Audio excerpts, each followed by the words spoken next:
Trading sahəsinin üstünlükləri nələrdir? Digər biznes modellərindən nə kimi fərqli və üstünlüklər vardır? Trading sahəsini öyrənmək nə qədər vaxt alır? Sizin kimi təcrübəyə malik olmaq üçün nə qədər zaman sərf etməliyəm? Trading sahəsi ilə milyonçu olmaq olarmı? Əla sualdır bax. Bəs nə qədər büdcə ilə Forex bazarına giriş edib ticarət etmək lazımdır? Tradingdə pul qazana bilən biri nə üçün kurs satışına başlayır? Bax bu ən çox verilən suallardan biridir. Yayımda da mənə çox tez-tez verirlər. Traderlər ekran qarşısında nə qədər vaxt sərf etməlidirlər? Bu sual da maraqlıdır bax.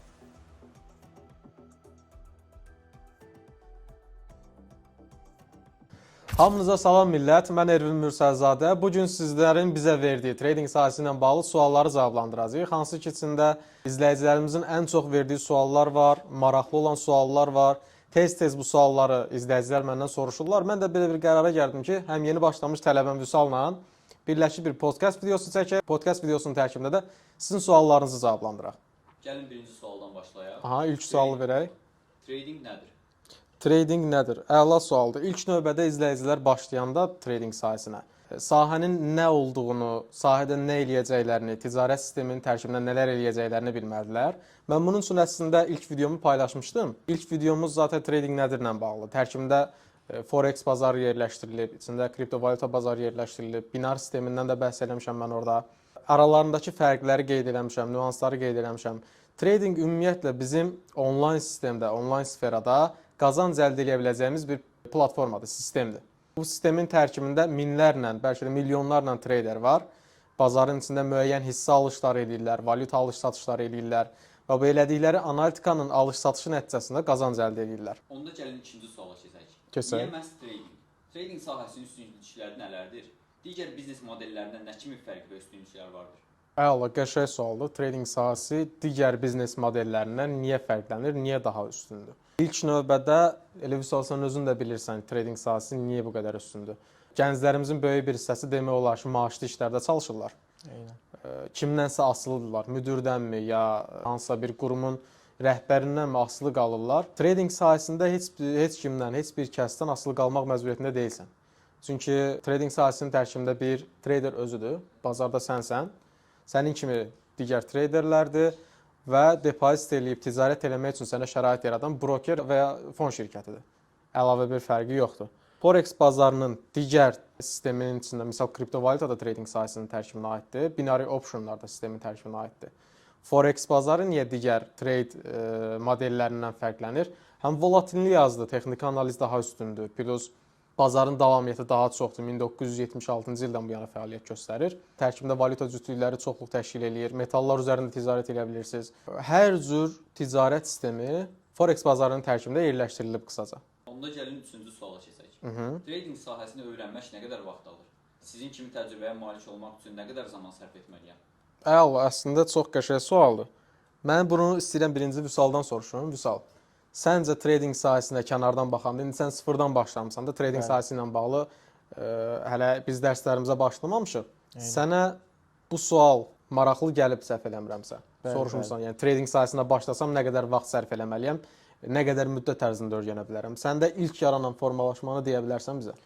Məndə ilk yaranan formalaşma adətən insanlar paylaşırlar, bəzi traderlər görürsən ki, çox rahatlıqla böyük məbləğlər qazandıqlarını bildirirlər insanlara və insanlarda belə bir təəssürat yaranır ki, mən mütləq şəkildə bir ayın içində və yaxud da 2-3 həftənin içində böyük pullar qazanacağam, amma məndə açığı ilk başda elə bir təəssürat yaranmamışdı. Çünki ən azı 6 ay falan fikirləşmişdim, 6-4 ay civarı, amma türklərdən falan araşdırdıqdan sonra artıq gördüm ki, bu müddət 6 ay, 1 il civarı dəyişə bilir və insanın tamamilə özündən asılıdır. Nə qədər zaman ayırması, necə götürmə qabiliyyətinin olması və s. Bunlar çox önəmlidir. Mənim indiki qənaətimə gəlsək, səndən söhbətimdən sonra düşünürəm ki, 5 ay, 1 il civarı yaxşı bir şəkildə bu sahəni öyrənmək olar. Düzdür, əslində dəyişir. Tədris sistemində də bu metoddan istifadə olunur. Götürmə bazarlığı, götürmə qabiliyyəti nə qədər üstündürsə, fərq eləmir, hansı biznes modeli olsun, hansı təhsil sistemi olur olsun, tez qavraya bilən bir insan hər zaman irəlidədir. Misal, mən trade sisteminə başlayanda, mən hal-hazırda 5 ildir demək olar ki, bazarın içindəyəm. Trading sahəsində ilk başladığım dönəmlərdə mənim mentorum yox idi. Kimsə mənə yol göstərmirdi. Məcbur idim, yəni öz səhvlərimdən, öz itkilərimdən nəticələr əldə edib bu nəticələr sayəsində təkmilləşim, professionallaşa bilim bazarın içində. İlk başladığım dönəmlər çətin dönəmlər idi. İtkilərlə qarşılaşdığım dönəmlər idi. Təcrübəmi yeni-yeni topladığım dönəmlər idi. Amma bir mentor dəstəyi olsaydı əgər, mən yəqin ki, düşünürəm ki, 6 ay, bəlkə də 3 ay müddətində, zaman zərfində mən rahat şəkildə qəbul edə bilərdim. Bəzi izləyicilərimiz var, misal onlar mentor dəstəyi ala bilmirlər. Ya kurs alımı olsun, mentor dəstəyi olsun. Ortalama olaraq bir genəldən baxanda mövzuya 6 ay, 1 il müddəti doğru fikir bildirdin. Bu müddət sərfi həqiqətən də yetərli olur. Sıfırdan başlamış birinin trade sahəsində təkmilləşməsi, professionallaşması, təcrübə toplaması 6 ay, 1 il müddətində dəyişə bilər. Düzdür, bu müddət 2 ilə də qalxa bilər. 3 ilə də yüksələ bilər. Yenə deyirəm, yenə qeyd edirəm. Hər şey götürmə qabiliyyətindən asılıdır. Onda gəlin digər ən maraqlı suallardan birinə keçək. Trading sahəsi ilə milyonçu olmaq olarmı? Əla sualdır. Bax, əslində izləyicilərimizin bir çoxu bu sual maraqlandırır onu. Trading sahəsində milyonçu olmaq olarmı deyə. Ümumi nəzəri cəhətdən baxsaq, biznesmenlərdən də soruşsaq, sahibkarlardan da soruşsaq, bir biznes modeli birdən-birə sizi milyonçu eləməz. Çünki milyona çatmaq çətin bir işdir. Milyona çatmaq üçün komandaya ehtiyac var. Milyona çatmaq üçün böyük beyinlərə ehtiyac var. Milyon üçün böyük çalışmalara ehtiyac var. Tək bir biznes modelinin bunu gətirməsi mümkünsüz deyil, amma çətindir. Çox çətindir. Əsasən biz trading sahəsində forex bazarını müəyyən dərəcədə, müəyyən zaman müddətində gəlir əldə edib, həmin əldə etdiyimiz gəlirləri daha sonradan bölüşdürüb investisiya etmək məqsədidir. Yəni əldə etdiyimiz gəliri bir müddət sonra investisiyaya bölüşdürsək, etdiyimiz investisiyalar müddət artacaq, faiz dərəcəsi ilə yüksələcək. Artıq bu bizi milyona apara biləcək potensialı daşıyır. Amma birdən-birə trading sahəsi səni milyonçu eləyə bilərmi? Yox. Cavabınız üçün çox sağ olun. Bəs nə qədər büdcə ilə forex bazarına giriş edib ticarət etmək lazımdır? Əla, nə qədər büdcə ilə forex bazarına girmək lazımdır? Qəşəng sualdır. Nə qədər büdcə nəzərində var? Belə deyək, mənim nəzərimdə olan büdcə 100-200 dollar civarıdır. Hazırki vəziyyətə uyğun olaraq o alınır məndə.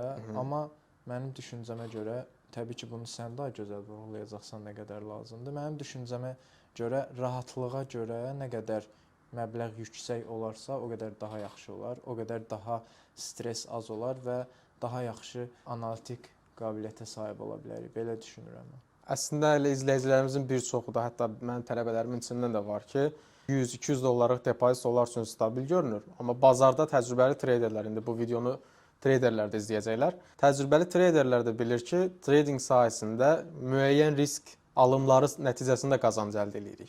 Bəzən hər analizimiz doğru olmaya bilər, hər analizimiz bizə qazanc gətirməyə bilər. Çünki ortalama 100 dollarlıq sən büdcə ilə risk menecment eləsən, misal böyük dərəcələrdə risklər almasan, aylıq sən 50% deyirəm ortalama 50 dollar xeyir eləyə bilərsən 100 dollarlıq depozitdən. Amma bu da aşağı büdcə olduğu üçün sərf eləmir.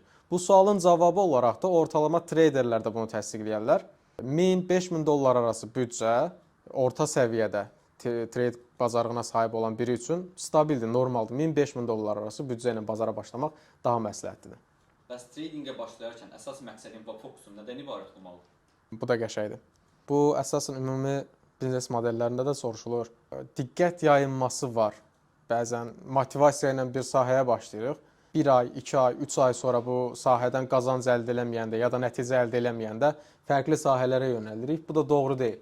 Misal mən ömrümün 5 ilini trading sahəsinə vermiş biri olaraq deyirəm ki, indi bunun bəhrəsini alıram. Zamanında çabaladığım dönəmlərin, belə deyək, sərf elədiyim vaxtın, yuxusuz günlərin, yuxusuz gecələrin qarşılığını indi alıram. Hansı biznes modeli olur olsun. İndi izləyənlər zaten çoxu da bilər. Trading sahəsi var, dropshipping sahəsi var, əlavə biznes modelləri var onlayn sistemin tərkibində. Hər sahənin qazancına çıxmaq üçün, qazancını əldə etmək üçün lazım olan təcrübə dərəcəsi var. Hansı sahə olur olsun fərqi yoxdur. Yetəri təcrübəyə sahibsənsə qazanc əldə edəcəksən. Bu qədər qısa cavabdır məncə bu. Tamam. O zaman tradingdə pul qazana bilən biri nə üçün kurs satışına başlayır? Bax bu ən çox verilən suallardan biridir. Yayımda da mənə çox tez-tez verirlər. Ümumi baxsaq, niyə kurs satışı var? Həm trading sahəsi olsun, digər biznes modellərində olsun, kurs satışı ilə məşğuldur insanlar. İlk növbədə tanınmış şəxslərdən bəzilərini mən dilə gətirmək istəyirəm. Misal Andrew Tate var ki, elədiyi investisiyalarla bağlı, etdiyi ticarətlərlə bağlı təcrübələrini müxtəlif şəxslərlə düzdür birləşdirib o. Ancaq tərkibində öz videoları da var. Eyni. The Real World-un tərkibində. Bu sadəcə bacarıqlı birinin, o sahədə uğur əldə etmiş birinin müəyyən məbləğ qarşılığında təcrübəsini sizə satması deməkdir. Bu həm də pasiv gəlirdir. Hamımızın tanıdığı İman Qazi var. Misal SMM ilə milyonlara doğru gedə bilib. Hal-hazırda multimilyonsudur səhv eləmirəmsə. Onun belə Launchpad adında səhv eləmirəmsə bir sistemi var. Həmin sistemin tərkibində istifadə etdiyi taktikaları, istifadə etdiyi sistemləri bölüşür insanlarla. Kurs satışı o demək deyil ki, bir şəxs kurs satışı ilə məşğuldur, tək gəliri budur. Yox. Kurs satışı sadəcə sizin pasiv gəlir sisteminizdir. Yatdığınız yerdən kimsə sizdən kurs satın ala bilər. Bu əlavə bir gəlir sistemidir. Həm də siz təcrübə toplamaq istəyirsiniz, bir mentora ehtiyacınız var. Həmin mentorun sistemini, strategiyasını, ümumi konseptini kursu vasitəsilə qəbul etmiş olursunuz. Bu qədər qısa cavab məncə yetərlidir. Eyni. Bu əla bir cavab idi. Forex yoxsa kriptovalyuta bazarı? Ümumi sistemin tərkibində Forex-lə kriptovalyuta bazarı daha geniş yer tutur.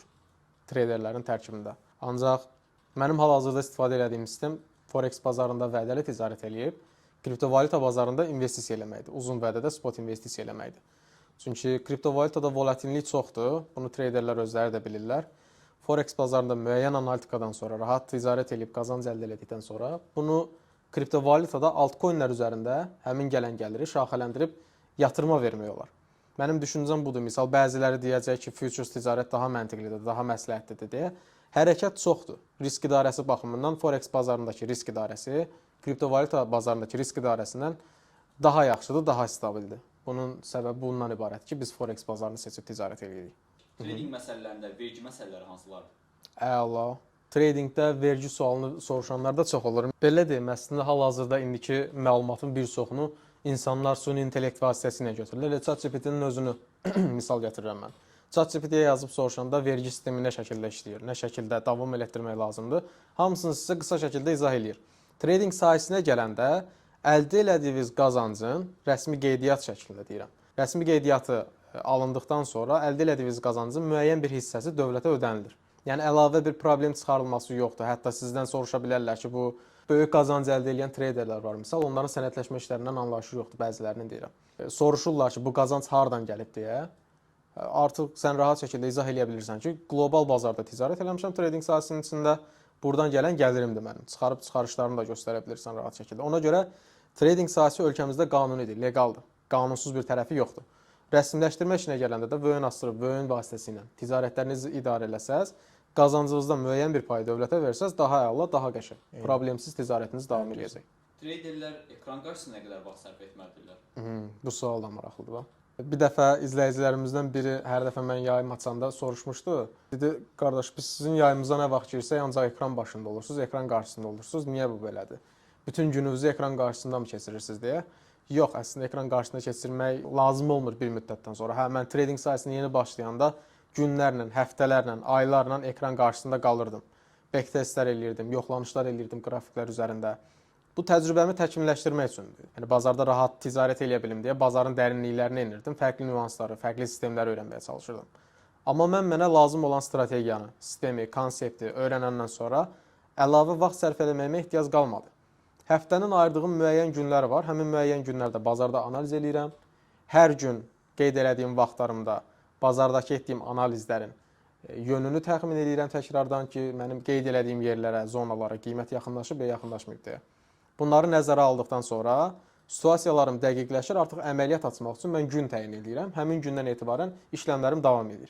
Yəni, qısa olaraq suala cavab versək, gün ərzində 1 saat, 1 saat yarım, 2 saat yetəri təcrübəni toplayandan sonra bu qədər vaxt sərf eləməyiniz yetərlidir bazarın tərkibində. Ortalama 1 saat, 2 saat belə. Əsas məsələlərdən biri də trading sahəsində psixologiya mövzusudur. Çünki yeni başlayan biri daha çox psixoloji cəhətdən yorulur bazarın tərkibində. Çünki yeni bir sahəyə, yeni bir yola addım atıb, təcrübəsi sıfırdır, heç bir şeydən anlayışı yoxdur. Bazarla bağlı 1-2 nüansı görür, ya da 1-2 videonu izləyir, rahat olur, deyir ki, artıq mən öyrənmişəm, bura büdcə yatırım, pul qoyum, ticarət eləməyə davam edeyim, itki ilə qarşılaşır. Bu çox səhv fikirdir. Yəni, trading sahəsinin tərkibində traderlər özləri də bilirlər ki, demo akkauntlar var. Demo akkauntlar sayəsində öyrəndiyiniz şeyləri, öyrəndiyiniz konseptləri, sistemləri təlim məbləğləri ilə öyrənib təkmilləşdirə bilirsiniz özünüzdə. İlk məsləhətim yeni başlayan traderlərə qətiyyən real büdcə ilə bazara giriş eləməyin. Düzdür, bunun verəcəyi nəticə sizə dərin, həqiqətən dərin mənada nəticə çıxartdıracaq. Çünki bull itkisi elə bir şeydir ki, insanı həqiqətən də çox dərin nəticələrlə yola sala bilər. Böyüdür insan. Ay yaşa. Amma mənim məsləhətim yeni başlayan treyderlərə demo akkauntlarda ticarət eləsinlər. Öz sistemlərini, konseptlərini, strategiyalarını demo akkaunt vasitəsilə professionallaşmağa çalışsınlar. Bir mövzu daha var, biznesdə acgözlülük. Yəni bu hər treyderin başına gəlib. Yəni heç kim deyə bilməz ki, bazarda pul qazanan heç bir treyder deyə bilməz ki, mən acgözlük faktoru ilə qarşı-qarşıya gəlməmişəm deyə. Bəzən qazanc əldə edirik sahənin içində. Bir gün yəni misal olaraq 100 dollar qazanmışam, ikinci günə bunu 200 dollar eləmişəm. Artıq düşünürəm ki, ikinci günə mən bunu eləyə bilmişəmsə, üçüncü günə 300 dollar qazanaram. Hə, bu düşüncə ilə daxil olur. Tamam, 300 dolları qazandın üçüncü gündə. Dördüncü günə artıq sənə 400 dollar fikir formalaşmağa başlayır. Azgözlülük bunun nəticəsinə gətirib çıxardır ki, dördüncü gündə sən artıq o 400 dollar yox, ümumi büdcəni qazandığın həm büdcənin özünü, həm yatırım elədiyin sərmayəni itirmiş olursan. Azgözlülük bazarın tərkibində həqiqətən çox pis faktordur. Əlinizdə nə var, nə yoxsa ala bilər ümumi sahənin içindən. Bildiyimiz kimi hər bir trading başlanğıcda müəyyən bir böhran dövrü yaşayır. Bu böhran dövründə hansı hərəkətlər etməyi tövsiyə edirsiniz? Allah, bu da qəşəng sualdır. Misal, son günlər elə hal-hazırda qarşılaşdığımız situasiya var ki, qızılın qiyməti rekor vəziyyətə çatdı. Bu rekor vəziyyətdə strategiyaların böyük hissəsi çalışmadı. Ticarət sistemində bəzi səhvlər ortaya çıxdı.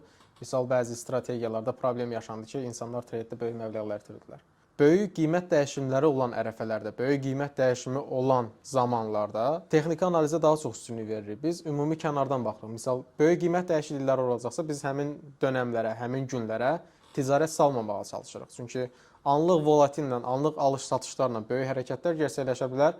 Bu da bizə pul itkisi ilə qarşılaşdıra bilər. Bunu da istəmirik deyə bacardığımız qədər risk idarəsini, risk faktorumuzu aşağı salırıq, qazanca fokuslanırıq. Daha rahat ticarət edirik. Psixologiyamızı da qorumuş oluruq. Ən gözəl. Bəs trader olmaq üçün ən böyük və ən vacib bacarıq hansı olmalıdır? Trader olmaq üçün sənə lazım olan ən böyük bacarıq Məncə səbir. səbir düzdür. Ayşə, səbir həqiqətən də böyük faktordur. Çünki həm öyrənmə azlığı olur insanda. Bir insan istəyir ki, həqiqətən bu sahəni öyrənsin, çabalayır, çalışır, çabalama, bir də səbir. Bu ikisini birləşdirdiyin təqdirdə sənin trader olmama imkanın, trading sistemində qazanc əldə eləməmə imkanın yoxdur. Mütləq uğurla qarşılaşacaqsan. Bəs emosiyalarınızı, stressləri, əsəbiliyi, trading zamanı bunlar tez-tez qarşılaşırıq bu emosiyalarla. Bunları necə idarə edirsiniz? Belə deyim, elə yaxşı yerə toxundun həqiqətən. Trading sahəsinə yeni başladığım dönəmlər mən qazanc əldə elədim, düzdür. Amma bir müddət sonra az öncə qeyd elədiyim azgözlük faktoru ucbatından böyük məbləğlər də itirdim. Bunlarla da qarşılaşmışam. Hətta bu sıxıntıdan, bu psixologiyanın doğru idarə olunmaması ucbatından mən təzyiq falan da tapdım özümdə, belə deyim. Sağlamlığımda problemlər yaşandı. Yorğunluq hallarım çoxaldı mənim, çox sıxıldım. Hətta böyük itkilər siz qarşılaşanda, misal sənə qeyd edirəm, elə məbləğin birini bir günün içində 20.000 dollar itirdiyim dönəmi mən xatırlayıram, yadıma salıram ki, o həqiqətən mənim psixologiyamın çöküşü olduğu dönəmlər idi. Bunu kim yaşasa zaten belə psixoloji çöküntü ilə qarşılaşar. Amma hər şeyin idarəsi zaten səndədir. Hər şey burada idarə olunur. Hər şey burada başlayır. Özünü doğrultmalısan, səbirli olmalısan. Ən əsas səbir. Bəs trading arasında yayılmış ən böyük illüziya, yalan nədir? Tradingin tərkibindəki ən böyük illüziya tez qazanc. Çox sadə görünür. Trading sahəsi düzdür. Çox sadə görünür. Müəyyən monitorda qrafika baxırsan, qrafika analitikası elədin, işləm açdın, 1-2 gün qazanc əldə etdin, 3-cü, 4-cü gündən sonra itki ilə qarşılaşdın. Hər sahənin olduğu kimi trading sahəsinin də dərinlikləri var, çətinlikləri var. Bu çətinlikləri öyrənmədiyiniz təqdirdə fikrinizi, beyninizi bu işin təhsilinə, təliminə, elminə fokuslamadığınız təqdirdə qazancı əldə etmə imkanınız yoxdur. Məndən bir izləyicimiz var idi, 10 ildir bazarın içindədir, orta yaşlı bir şəxsdir. 10 ildir bazarın içindədir, ancaq qazanc əldə edə bilmir. Mən bu şəxslə danışanda başa düşdüm ki, bazarla bağlı heç bir anlayışı yoxdur. Sadəcə əməliyyat açıb bağlamağı bilir. Depozit eləyib çıxarış eləməyə bilir. Başqa heç nə. Bazarla bağlı heç bir sistemdən xəbəri yoxdur. Yəni əsas fokuslanacağımız faktor bu işin təlimi, elmi olmalıdır. Bundan əvvəl dediyimiz kimi hər bir trader başlanğıcda müəyyən böhran dövrü yaşayır. Bəs siz öz itkiniz zamanı nə hiss edirdiniz və bu sizə nə öyrətdi? Bunu bayaq dedim, o acgözlük faktoru rütbasından mən bir günün içində 20.000 dollar pul itirmişdim.